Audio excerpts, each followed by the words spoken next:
এবং সেই ଠାରୁ ଗୁରୁ ଗୋବର୍ଦ୍ଧନ ବେହେରା ମତେ ଯୋଉଠି ଦେଖନ୍ତି ନେଇ ନିଅନ୍ତି ଆଦର କରନ୍ତି।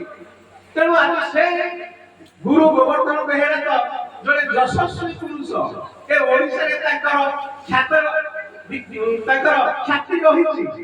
ତେଣୁ ସେଇ ଯଶସ୍ୱୀ ପୁରୁଷ ସେଇଦିନ ଠାରୁ ମୋ ସହିତ ନିବିଡ଼ ଭାବରେ ସମ୍ପର୍କିତ ହେଇଥିଲେ। ଆଜି ସେ ଆମ ଗହଣରେ ନାହାନ୍ତି।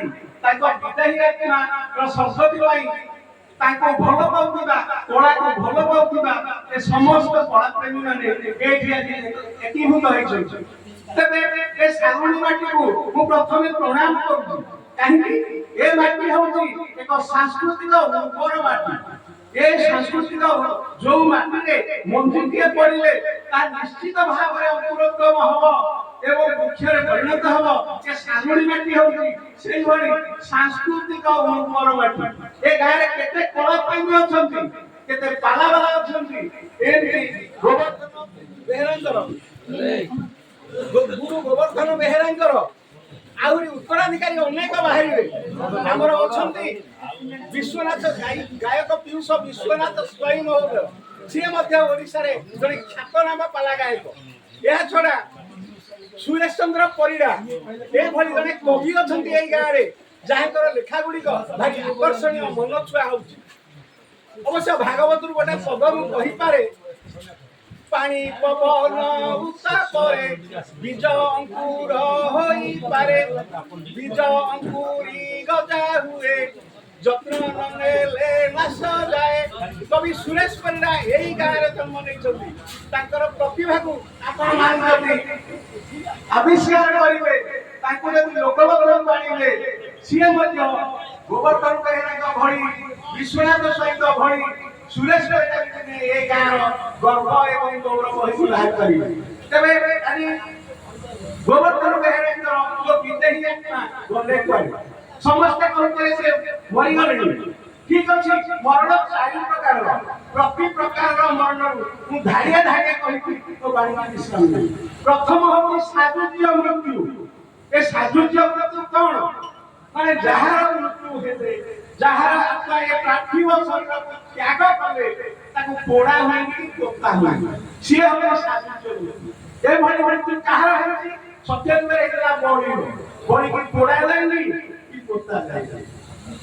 ତ୍ରେତୟାରେ ହେଲେ ମା ସୀତୟା ଯେତେବେଳେ ରାମଚନ୍ଦ୍ର ପ୍ରଭୁ ମର୍ଯ୍ୟାଦା ପୁରୁଷ ରାମଚନ୍ଦ୍ର ଠାରୁ ବାରମ୍ବାର ଲାଞ୍ଛିତ ହେଲେ, ସେତେବେଳେ ସେ କହିଲେ, ଏ ପଶୁଟା ତୁ ଫାଟି ଯା, ମୁଁ ତୋ ଭିତରେ ପଶିଯିବି।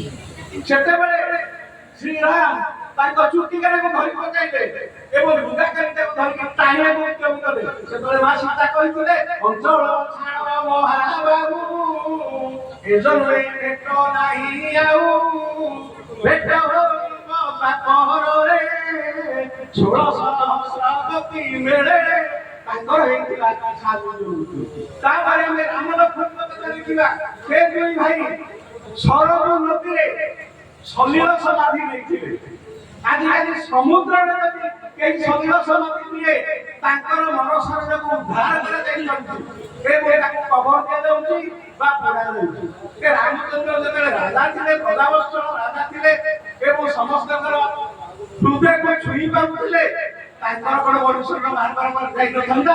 ନା, ସେ ପରମାତ୍ମାଙ୍କ ସହିତ ଲିନ ହୋଇଯାଇଥିଲେ। ସିଏ ହେଲା ସାଜୁଜ୍ୟ ମୃତ୍ୟୁ।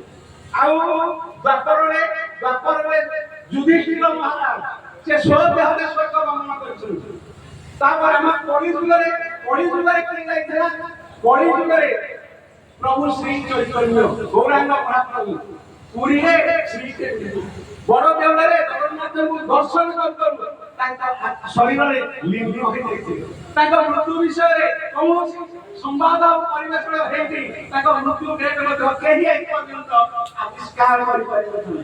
ତେଣୁ ସିଏ ମଧ୍ୟ ସାଜୁଜ୍ୟ ମୃତ୍ୟୁ କହିବେ। ଦ୍ୱିତୀୟ ପ୍ରକାରର ମୃତ୍ୟୁ ହେଉଛି କଣ? ନା ଅମର ମରଣ। ତାହେଲେ ଅମର ମରଣ କାହାର?